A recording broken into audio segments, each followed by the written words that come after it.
Hi, everybody. Bill Kenny here. Hope you're doing well. We're excited to host this webinar for you today. I apologize for my casual appearance. It's been a really busy month of travel. I think I've been in the office maybe 2 or 3 days at the most, and it's been crazy, but good fun, and I'm super glad to be with you. This topic is one that we talk about a lot. That is one that we really see as being one of the pivotal points to improving the ROI that our customers get with their trade show experience. So the title is Booth Bait. Are you attracting flies or prospects? And I have to say that, in my experience, most people are catching flies. And when I say most, 90 to 95% of exhibitors really fail at this particular activity. And this is a good part of where the money is made. So certainly you have to select the right shows and all that. But having the right bait, having the right offer is really paramount. So without further ado, we'll hop into it. The way we work these is, as you can see, I'm on screen now. I'm going to go off screen. We'll have some slides up. We'll go through a bit of the content, and then I'll pop back on screen and we'll go through any questions. So feel free to submit questions. You should have an option to do that in your interface on the right-hand side. There's a chat box. Just toss in questions.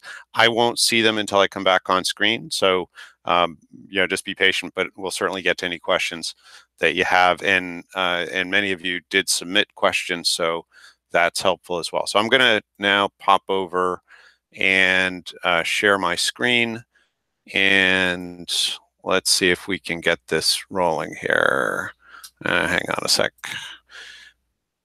Well, let's try this one more time. All right. Okay, so you should now see my screen. Let's see, let's go to full screen here. There we go. Okay, so again, the topic is booth bait. Are you attracting flies or prospects? And the whole notion is, what are we presenting in our booth, and is it something that is compelling to the people that we want to attract? So this is what we normally see, and this is obviously a generalization, but the offer that many people have in their booth looks a lot like this. Do you want to win an iPad and drop your card here for an iPad or something like that? And you'll see this, I mean, at any trade show, you'll see at least 5 of these and maybe more, or some other similar offer. And I guess the cool thing about this is at least it's targeting someone. There are much worse offers than this in games and things like that ultimately aren't really doing what you're hoping a trade show will create for you. And our focus is business to business, so this is going to come from that bent, and there would be slightly different tactics we might use in specific consumer experiences. We don't really do any consumer related work, so that's why our focus here is B2B. So these are the questions that have been submitted. Again, we welcome additional questions. We'll come back to these at the end and make sure that we've answered them before we separate today. So our agenda, really straightforward. We're going to talk about kind of the goals around the booth so that we can better sort of frame the results or the tactics we'll use. We'll talk about some of the challenges. We'll get into solutions, and then again, your questions. Pretty straightforward. So here I am. You just saw me on the screen a minute ago. I was a little better shaven and dressed in the picture, of course. So I'm the CEO, founder of a company called Meet. We help growth companies exhibit at trade shows, is what we do as a vocation. And I've been everything from an exhibitor to a trade show host or organizer to now really working with companies to help them leverage trade shows in a much, much stronger way. Our companies we're working with are really amplifying their ROI, doubling, tripling, quadrupling their ROI from their trade show experience. And we also help pavilion hosts, so anyone in economic development or associations, we do help in terms of maximizing the pavilion experience, as well as the work we do with growth companies. And when we say trade shows, it's really events, but people understand trade shows, so we kind of communicate simply, but we work really with our customers in helping them maximize their experience at all different types of events. But it's really about in-person lead generation is what we work on. So kind of 4 pillars for us: strategy, staffing, speaking, and sales. Those are the 4 deliverables, and obviously a lot of things fit within that. The goal here isn't to necessarily sell via this vehicle, but really just I'm sharing this so that you have context in terms of what we do and where our perspective will come from based on that. So certainly if folks have interest, you can certainly organize a meeting, and we're happy to talk through your specific needs.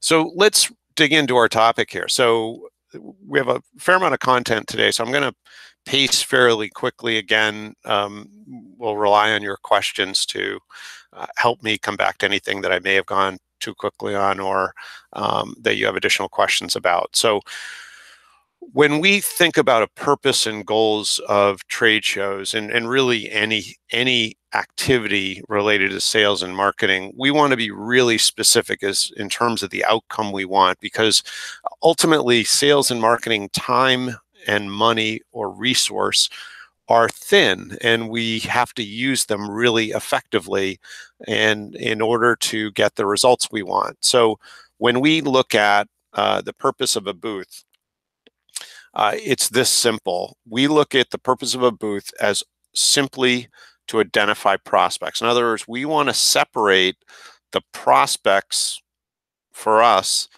from all the other attendees. So if an event has 10,000 or even 100,000 attendees, we need to find the 1% or even less than 1% that are actual prospects for our business.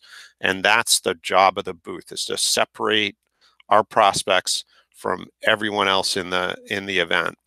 And so in doing so, we want to take just a moment and define a prospect so that we have a common definition, because we tend to find folks being very broad in what they view as a prospect. And our view would be we need to be very specific and very narrow in terms of what we look at as a prospect. So a prospect has to have 3 qualities, and maybe some of you already know this or have heard this before, but it bears repeating if that's the case. So they have to have a need, they need to have money, and they need to have urgency, and urgency for a solution to the problem that you're solving. And so the need has to come from their perspective. We can't impose a need on anybody. They have to realize the need in order for them to be a prospect. Of course, money, they have to have the resource to solve the need. And then urgency in terms of they have to be urgent for a solution. If they have need and money but they're not urgent, they're not a prospect. They may be a prospect in the future, but they're not today. So they need all 3 of these qualities in order to be a prospect. And again, if they don't, it doesn't mean they won't be a prospect in the future, but they're not today. And we want to use the trade show booth to find the subset of attendees, a very small subset of attendees that are actually prospects. And this is where it really fails, because of the way most people exhibit is they come home with a set of cards or a set of contacts that are all maybe good people, but they're not prospects. They don't qualify in all 3 of these criteria, and we really need to develop our strategy so that we find these specific individuals at each event that we participate in. So again, we're trying to separate our prospects from all the other attendees. We need to sort of cull them out, and it's a real art form to be able to do this. When you do, your results change dramatically. And in fact, your experience, your team will be so much happier. The biggest sort of anti-sponsor of trade shows, as we go and interview, and when I was a trade show organizer, I saw this exactly. The biggest anti-sponsor are salespeople, because they come home, and whether they've sort of collected the cards or the marketing department has, they come home and they make these calls to people who don't perceive they have a need or aren't urgent for a solution to the problem the salesperson is solving. So in other words, it's a big waste of time. It's a very frustrating process. So our biggest advocates end up being salespeople, because we make their life so much better. They're making calls on people who are actually have a need and are urgent for a solution. So let's hop into these challenges, because this is, if we understand the challenges, the remedies are much more logical. So the challenges, we go to an event, whether it's an event with 100 people or 100,000 people, nobody has labeled the folks that are prospects for us. So we can either sort of interview people to find out, or qualify people to find out if they're prospects, or we may be able to use some other tactics. And this is really what we're going to talk about. So the prospects aren't labeled. They all kind of look the same. And so we need to be able to have a way to easily separate those prospects from everybody else.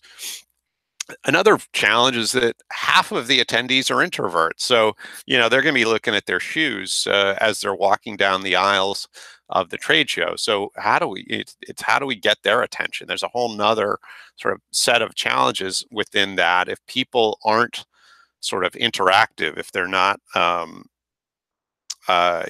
sort of looking around or engaging easily. So we need to have a tactic that solves that as well. We're using the wrong bait. Unless you sell iPads, there's no reason to give away iPads. And in fact, I would even argue, if you sell iPads,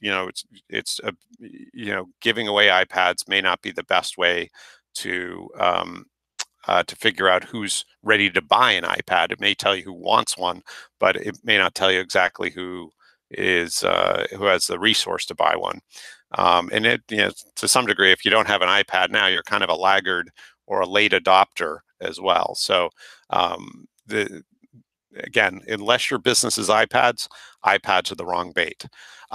Booths being way too complicated, too much clutter, is another challenge of trade shows. It's hard to know what these guys sell. What do they do? What's their value proposition? Not easy to identify. Who are they targeting? It's kind of impossible here to know. This you see all the time at trade shows. Way, way, way too much information. The other is that we have salespeople in the booth, and not that salespeople are bad, but their conversations are much longer than we want, and they actually have a much higher value that we'll talk about later, that they can create at the trade show than being in the booth. So salespeople need to be out of the booth. We need to have another set of people in the booth. A salesperson's conversation in a booth is a minimum of 15 minutes with somebody, whatever the person is. They may be a prospect, or they may be a suspect, or they may just be somebody who's coming in for the tchotchkes. But the minimum conversation that I've ever seen a salesperson have in a booth is 15 minutes, which means they can only have 32 of those in an 8-hour day. And most of the time, you don't have people in a booth for 8 hours. It may happen, but normally you have some rotation that happens. So there's going to be a real small number of people that a salesperson can interact with, as well as we can create a much higher value for them outside of the booth. So the team not being well trained, another huge challenge. Obviously, this person's sitting, generally not good in a booth. So and they also have something separating them from the attendees, also generally not a good thing. So we need to make sure our people are well trained, or they're well prepared. This person looks engaging, but that at least they're not on their phone or their computer. That's I suppose, a plus. So let's talk a little bit about fish, because the fish and fishing provide a wonderful metaphor for what we're trying to do at trade shows and the strategy that we want to embrace here. So the first thing to realize is that there are over 20,000 species of fish in the world. So that's ocean fish, and this chart is just fish in the Gulf of Mexico. So a very sort of generally fairly small view of the different waterways that or water um, uh, uh, bodies of water that fish can be in. But think of all the places where there are fish, right? There's fresh water, there's lakes and streams, there's ponds, then salt water. There are so many different oceans and seas that fish are in, and each one has some unique species of fish. So it's 20,000 species. So when somebody says they want to go fishing, there's a lot of decisions to be made, and so they certainly need to figure out the right kind of bait. They need to figure out the right, bodies of water, whether it's fresh water, like some of the lakes, the Great Stave Lake in the Northwest Territories of Canada, or maybe the ocean around Canada, like some of the areas around Prince Edward Island and so on, in Nova Scotia, and those beautiful waters. In each of those bodies of water, you're going to be fishing for different fish, and even within those bodies of water, the variety of fish are going to cause you to need to think a fair amount about what kind of bait, what kind of equipment, what kind of depth. Do you need a boat? I mean, there's just so many different things, and what area of that body of water is going to be the most productive. People have fish finders on their boats now, where they can actually see through the water using sonar and find schools of fish. I mean, the science in this is incredible, to be able to sort of find not just any fish, but the specific species of fish you're looking for. And so you want to make sure that you understand, if you're going fishing, the first thing you do is you select the type of fish, and that informs everything else you're going to do. So it's going to tell us what equipment we're going to need, what rod, what reel, what type of line, what test weight line we're going to need, all that kind of good stuff. It's going to tell us, this is just a picture of the some website's opinion of the best bass fishing lures. This is not showing all of the bass fishing lures. So there are, somewhere around 20 lures here. There are hundreds of bass fishing lures. So it's complex, and bass are only one species of 20,000 species of fish. Yeah, it ain't easy. And we need to figure all that out. So how do we relate this to what we're trying to do when we're exhibiting or when we're at an event? We need to think of the bait as the offer that we're going to make, what our message is to, or our call to action is to people at that event. And that bait and choosing the event obviously is analogous to the body of water we're going to be in, and then how we dress and how we prepare ourselves are all going to be analogous to the equipment we use and sort of the presentation we make at that specific event. So let's get into the solutions, and hopefully you'll find some things here that really make sense and can impact.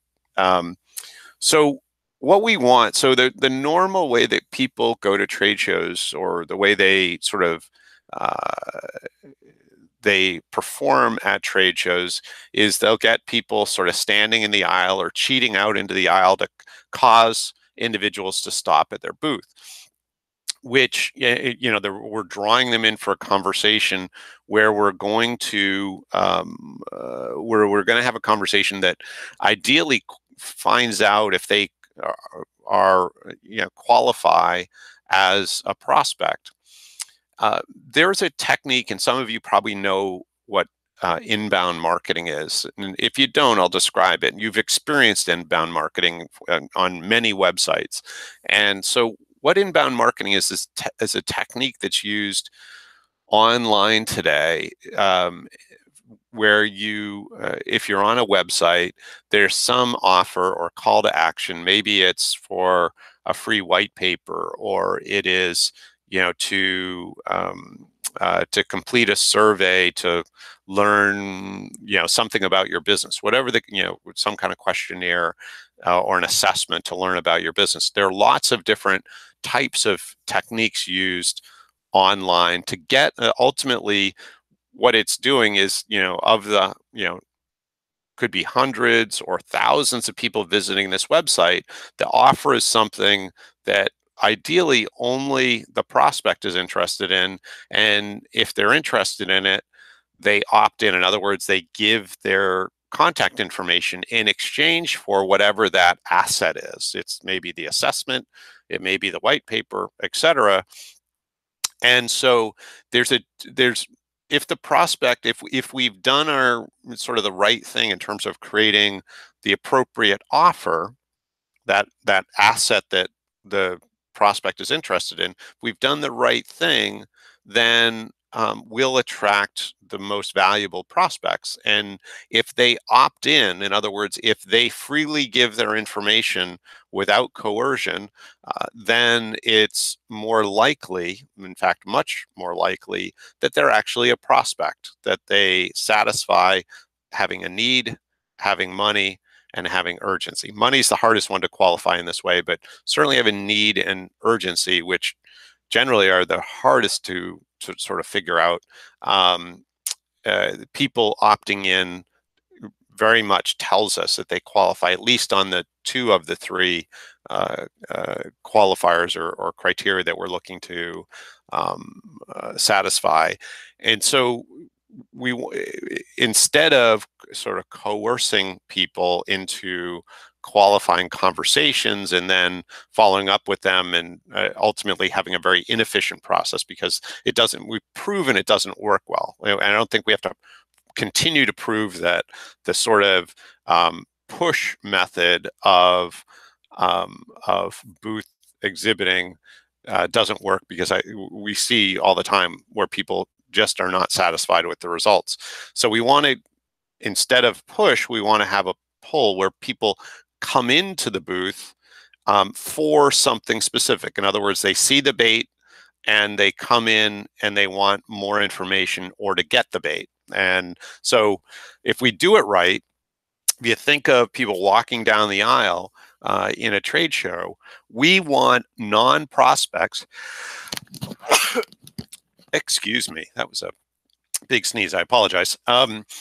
We want our non-prospects to continue to walk. So in other words, 9 out of 10 or 95 or 98 out of 100 or even 99 out of 100, we want them to continue walking down the aisle. That we should be very happy about that. We want, if our offer is correct, it should only be our prospects that step into our booth. And I kind of think of the whole thing we're trying to establish here. As a kid, I had lobster traps. I grew up in northeastern Massachusetts.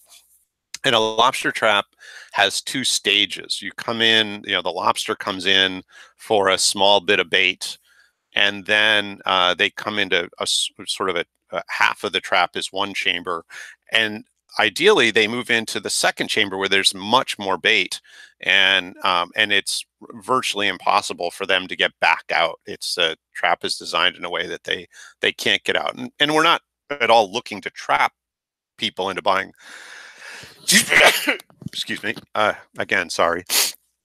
We're not at all looking to trap people into buying our goods or services. That's not at all the point. But we want to develop a marketing system where essentially we're nurturing these prospects through a process. And the first step in that process is they need to be identified. They need to raise their hand and say, I have the problem that you've just identified, and I need a solution, or I want to have a conversation about what I might do to solve this thing that's keeping me awake at night. So the first rule here is we want prospects to opt in. We want them to self-identify and self-enroll. And so the first thing we need to do in this is to identify what kind of fish we're going for. Are we looking for bass, striped bass in a river, or are we looking for tuna, maybe yellowfin tuna in the ocean? And whichever, whatever that profile is, we want to really be very specific. So something like developing a buyer persona like this, and you may have two or three personas by product or service that you would be looking to attract, but each show should have a unique persona that you're looking to attract, and each persona has its own set of challenges. And so you want to first identify who are the most high value prospects for your service or buyers of your product, and profile them, interview them, profile them very strongly so that you know all the attributes, about them and what their goals are, how they make decisions, where they're frustrated, all those types of things. And then you want to learn what keeps them up at night. What are the things that your ideal customer is most challenged by? And obviously, you want to identify something that relates to your product or service, but that may tell you something if they don't have, something that keeps them up at night related to what you do. They're probably not a prospect, right? They're not going to be urgent, certainly, and they probably aren't going to have a need. And again, you can't talk somebody into having a need. So we want to then understand what keeps them up at night, and this will inform what our offer should be. And so that bait would be a persona specific offer. So, again, thinking about where people are challenged, maybe they're challenged that maybe they have a manufacturing challenge. They have some equipment that is not reliable. It's down, and so their whole production line goes down. And that those late sort of uh, inefficient production line issues are their biggest challenge. And maybe you sell an equipment that is much more reliable, but so your offer would be something about, sort of specific to the production of certain goods, and the issue, sort of challenged by reliability or what it might be.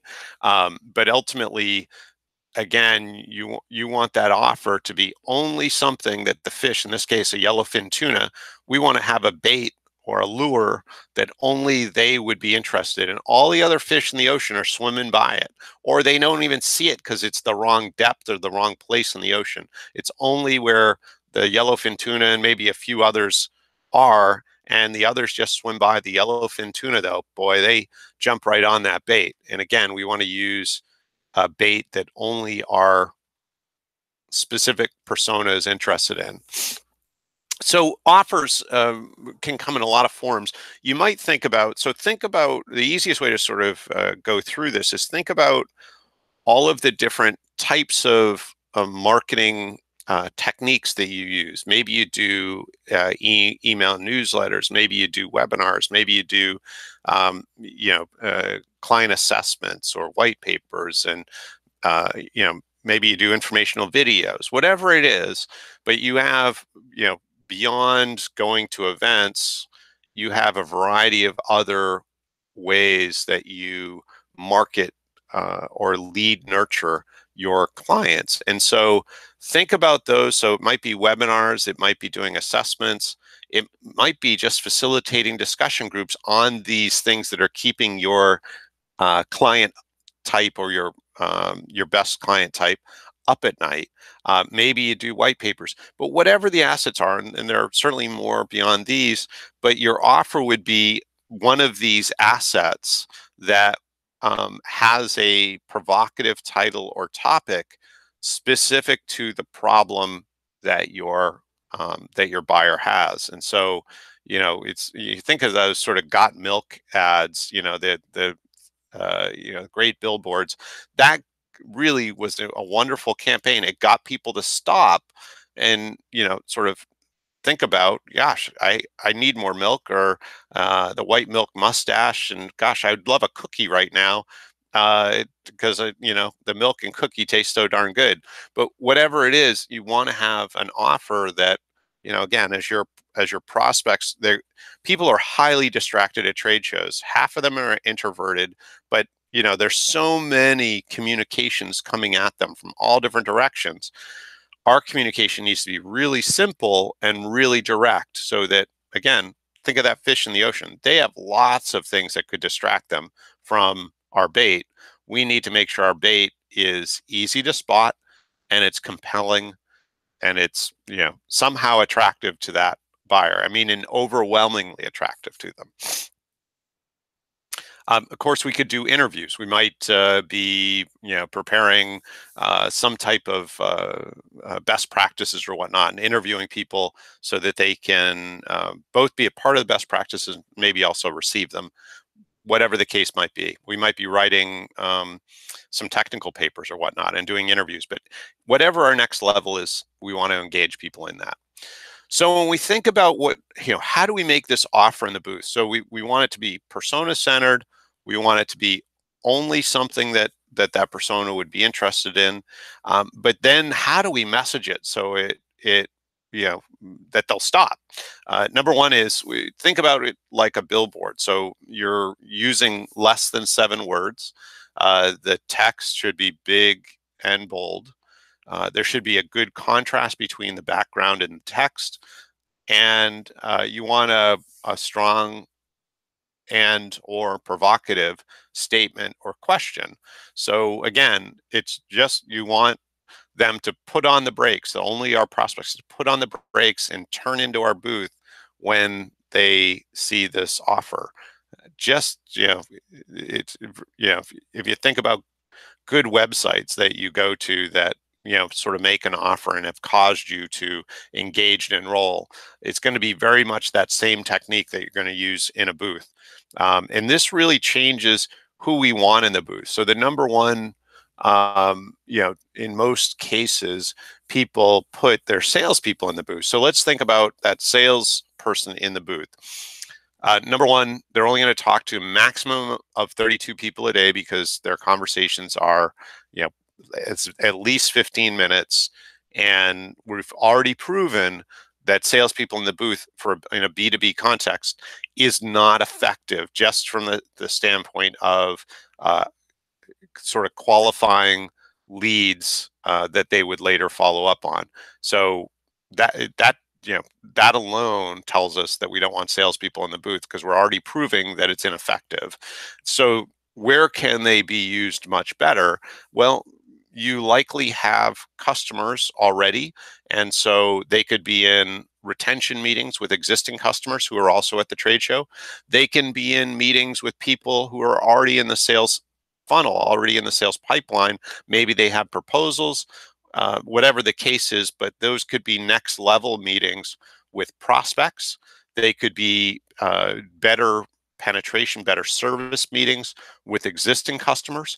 They can also have meetings with strategic partners, various allies, referral sources that are at the event. So the goal would be to have preset meetings, back to back to back, maybe 5, maybe 6, maybe 7 or 8 in a day, so that the salespeople are, you think about a trade show, folks have traveled in from maybe all over the country or all over the world, as has your staff.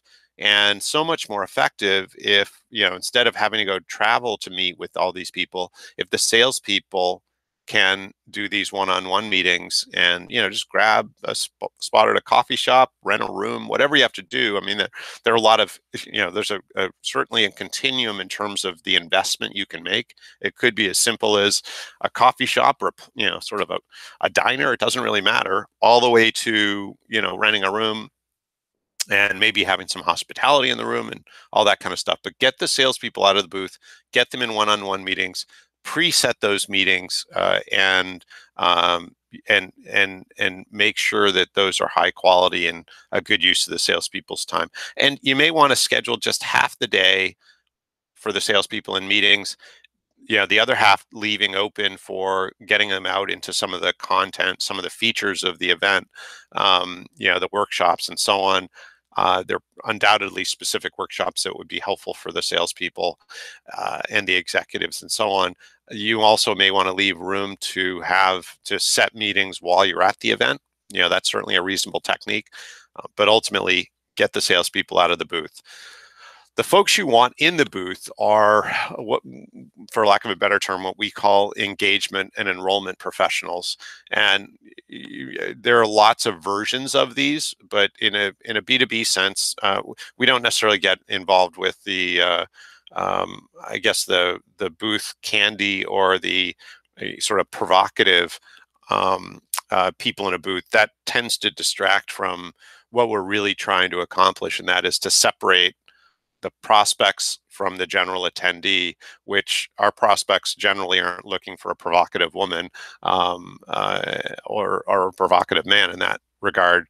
They're looking for professionals, and really they're looking to solve problems. And ideally, we've done a good job of making the right offer, and then these individuals would engage and enroll people who are interested in that offer. So we want to have versus the sales conversation, which is 15 minutes or more. An engagement and enrollment conversation is 1 to 2 minutes. So you go from a maximum of 32 conversations in a day to literally hundreds of conversations in a day. And again, the goal of the booth is to separate the general attendee from the prospects. We want to use it to prospect identify. So the more people we can put through that sort of funnel, put through that, if taking a fishing analogy, put through the net, so that we catch only those that are actual prospects or highly likely prospects are key. So we want professional, high energy, good engagement people who can operate in a real transaction way. And the goal here isn't that these people know a lot about the product or service. The goal is simply that they understand the offer and can engage and enroll people in that offer. If people aren't interested in the offer, that's okay. We might have an additional person in the booth that is the exception person, and that person you may want them to answer questions, although that can be a real time waste.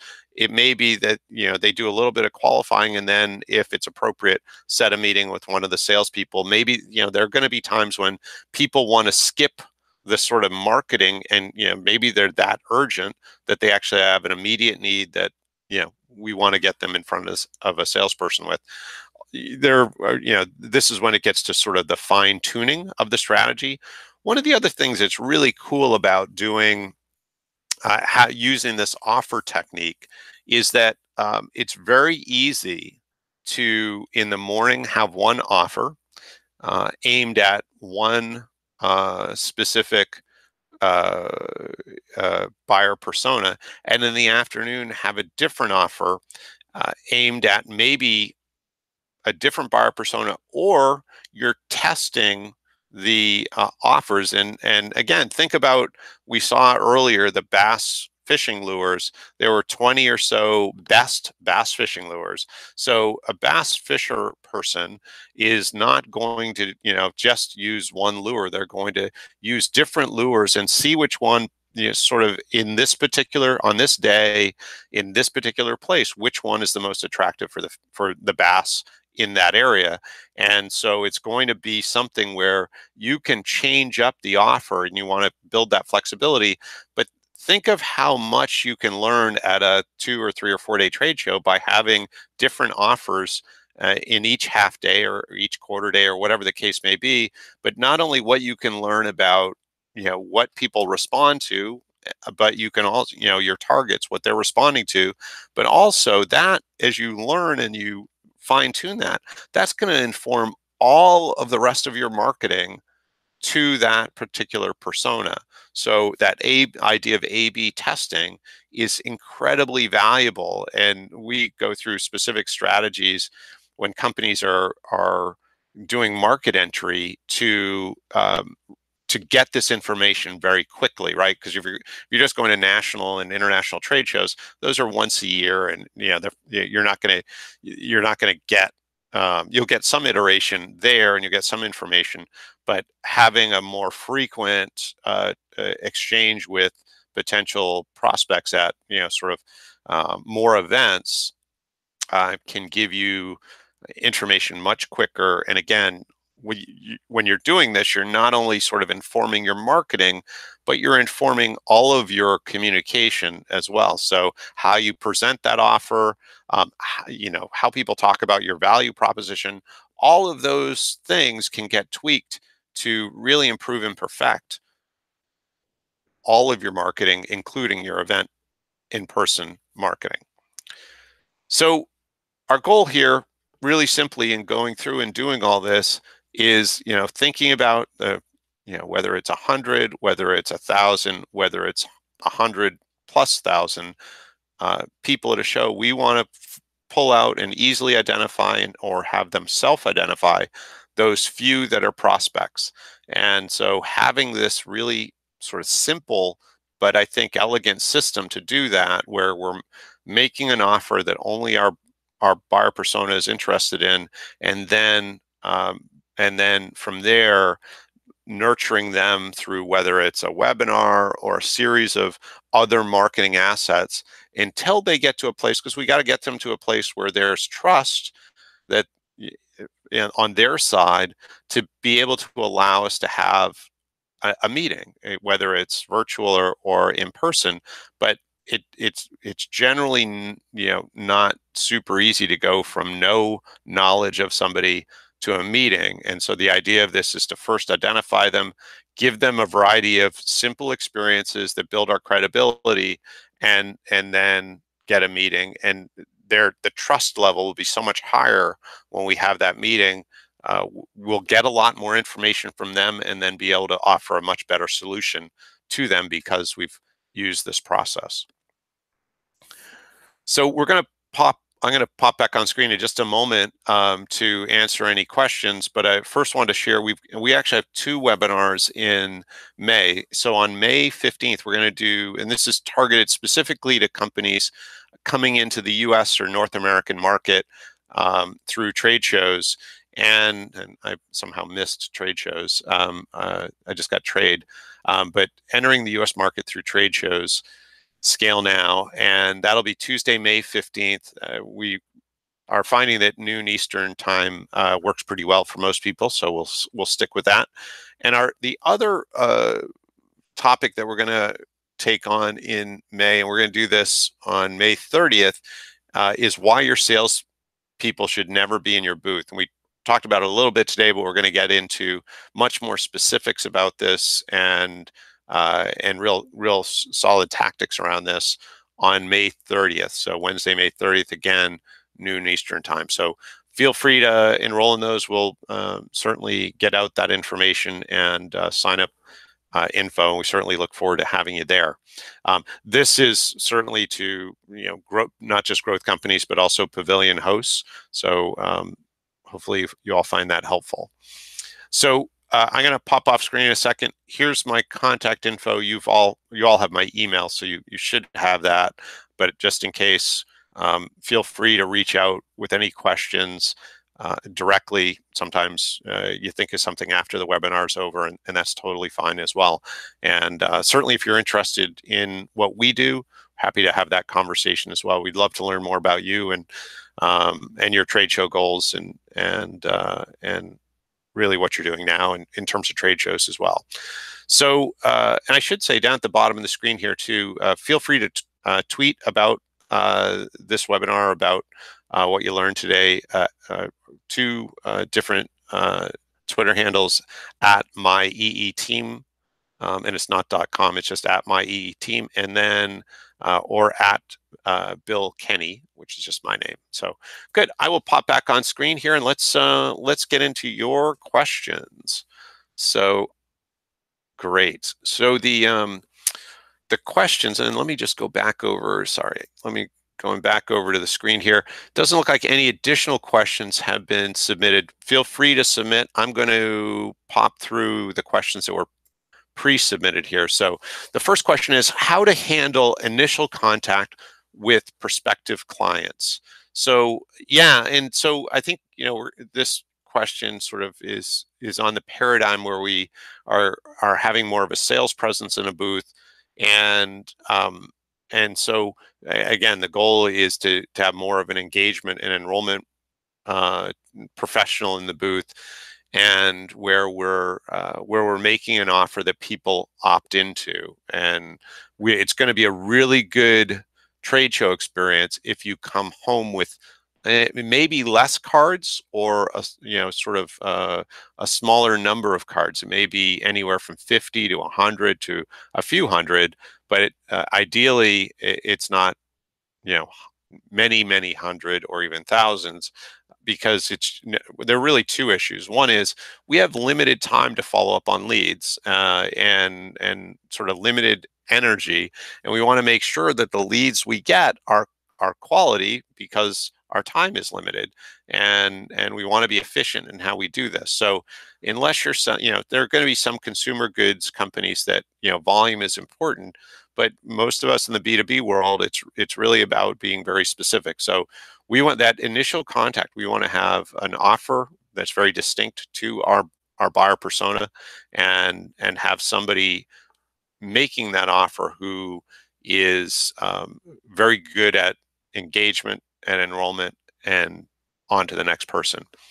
The next question is, how do we manage giveaways? Yeah, I think this is an interesting question. And so, the kind of the normal is to have pens or candy, or, something in our booth that people walking by pulls them in to stop. So let's just imagine we have an offer, some marketing asset that we want out there, and then we have pens. So we have an offer that's targeted to bring a specific persona into our booth, and then we have pens that aren't really targeted to that. So if we're gonna embrace this strategy, if we're gonna buy into it, I'd suggest the pens or candy or whatever it might be not necessarily in view of people walking through, because that, number one, having two baits is confusing.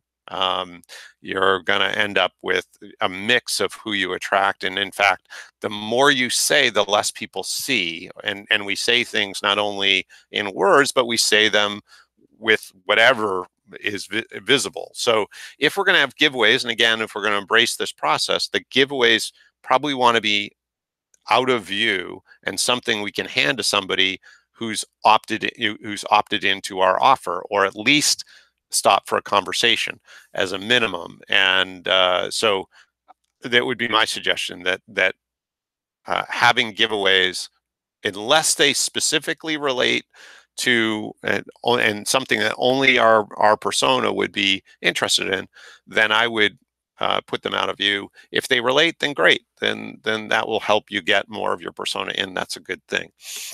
Um, let's see. The next question is convincing clients to sign up for our media outreach. So clients, that shouldn't be hard. My guess is the questioner really means prospects or suspects. And so yeah, I guess if somebody's opted in, if they've accepted our offer, and that's enough in most cases to put them on your email list. In other words, they've opted in to receive communication from you. And the key here with email lists, though, isn't that it's the goal isn't that it's a big list.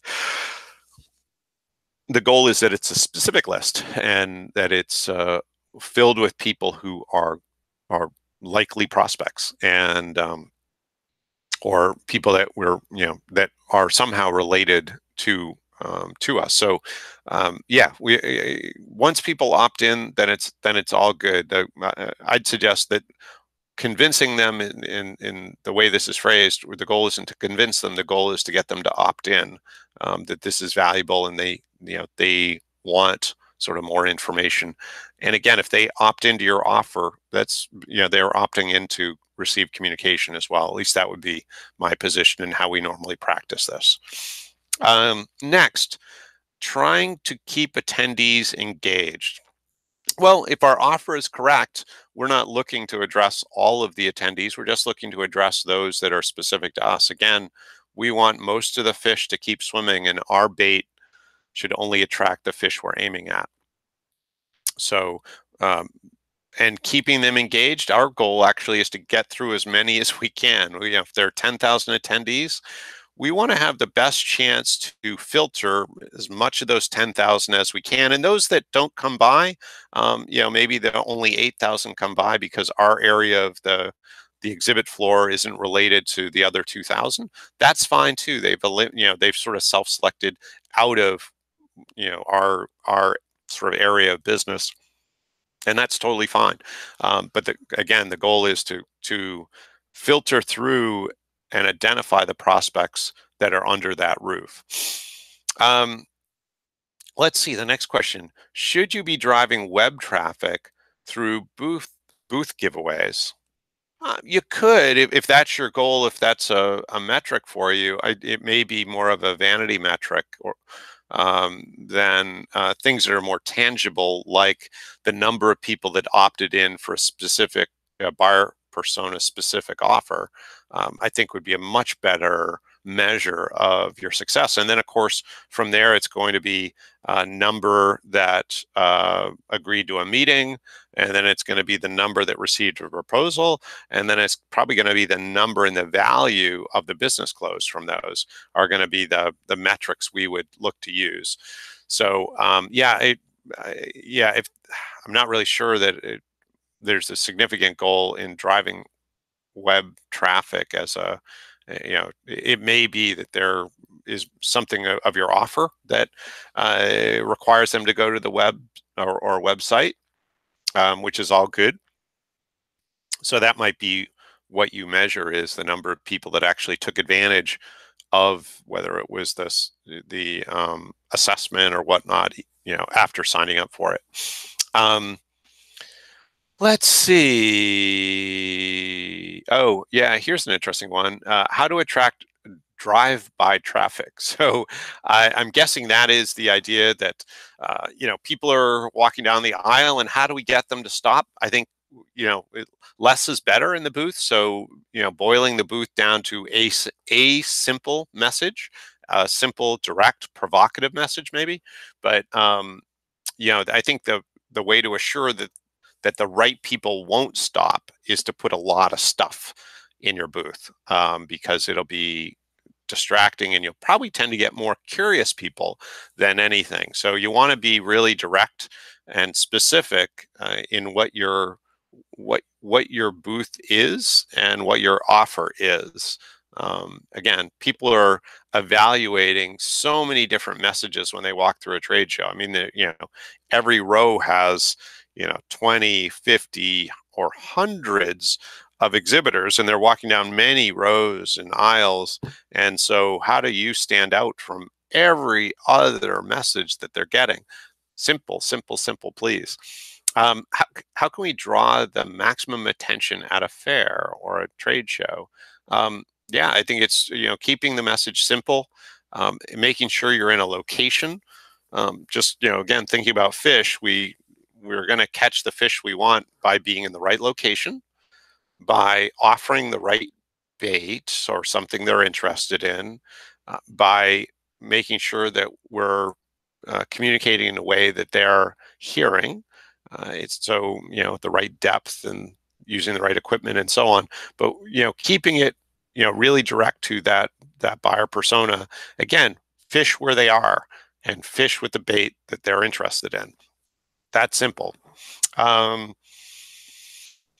It is, the goal. So I'm kind of I'm answering this in my own way, but I'm assuming the goal of your exhibiting is to acquire new customers or clients. You may be trying to gain attention, and I'm reading a little bit more maybe into this question. You may be trying to gain attention in terms of fundraising or getting your business acquired. You would definitely employ slightly different strategies there if that's the goal, and certainly happy to talk offline about that. But and that may not be the intent of the question. I'm just reading it, maybe reading a little bit more into it. 3 more questions left. Okay, best ways to engage in a conversation at a busy show. Ideally, we're not engaging in too many conversations, because conversations are going to be costly. They're going to be, probably 15 minutes minimum. And so And it's, the goal here isn't to be mean and all that. We don't want to at all be sort of mean to people. It shows the goal though is for those that are our enrollment people in the booth. We want to make sure that they're unfettered and can continue to sort of move at the pace that the show does. And if there's a good volume of people moving through, we want to make sure we're prosecuting that engagement and enrollment in a really efficient way. So the best way to engage in conversations is a busy show. First, start with something compelling that only your prospect is interested in. That way your conversations will be with people that are actually fairly likely prospects. And then, from there, it's really about, I think, rather than answering questions, it's much better that you learn about the person across from you to find out, what brings them to the show, what's keeping them up at night, what are the things they're trying to solve, what would be an ideal outcome of the show. Are they looking for specific solutions of any kind? And if they are, and it matches the solutions you provide, then moving them as quickly as possible into that lead nurturing, or if they're advanced, maybe into a one-on-one meeting with a salesperson. Either one's a good answer for sure. Let's see the next question. Looking for suggestions for a first-time booth. What is most effective? Yeah, simple. Keep it simple. Have one buyer persona that you're aiming at. Have a simple offer, direct and bold. And make sure that the people in the booth are prepared. That it's partly people, it's partly the offer, it's certainly partly location, but make sure that those three things are really working in your favor, and you'll do fine. You'll do fine. Be prepared. You might want to have a couple of different offers so that in the morning you're doing one, in the afternoon you're doing another. If it's multi-day, you can kind of do that each day. A/B test different offers, and then get to the place where you have a much greater understanding of what's compelling for your buyer, your best buyers, or most valuable buyers. How to deal with lack of interest? Well, how would a fisherman deal with that? If they're not getting nibbles, they move. They probably don't go back to that trade show or that event, or at least they don't without some significant changes. So there can only be a few reasons for a lack of interest. One might be you're fishing in the wrong place. Two might be you're fishing with the wrong bait. Uh, or a poorly expressed bait. In other words, it could be a good bait, but it's too complicated. And so, I think the key here is not to throw the baby out with the bathwater. Do some testing. If you do A/B testing, it's a really great way to know where your fault is, or faults. And so, I think it could be a variety of things, but certainly don't stand still. That would be the answer. Move the boat, and make sure you are in the right place with the right bait, and well expressed. I think is kind of key. So let me just pop back over to the screen here to see if there are any questions. I'm not seeing any other questions. I'm going to wait for just a moment, see if anyone types in a question. It doesn't look like anyone's typing. So I've either done a spectacular job, which makes me feel good on a Friday, or I've completely confused and lost you all. So I'm going with I did a spectacular job, and I really appreciate you all being with us today.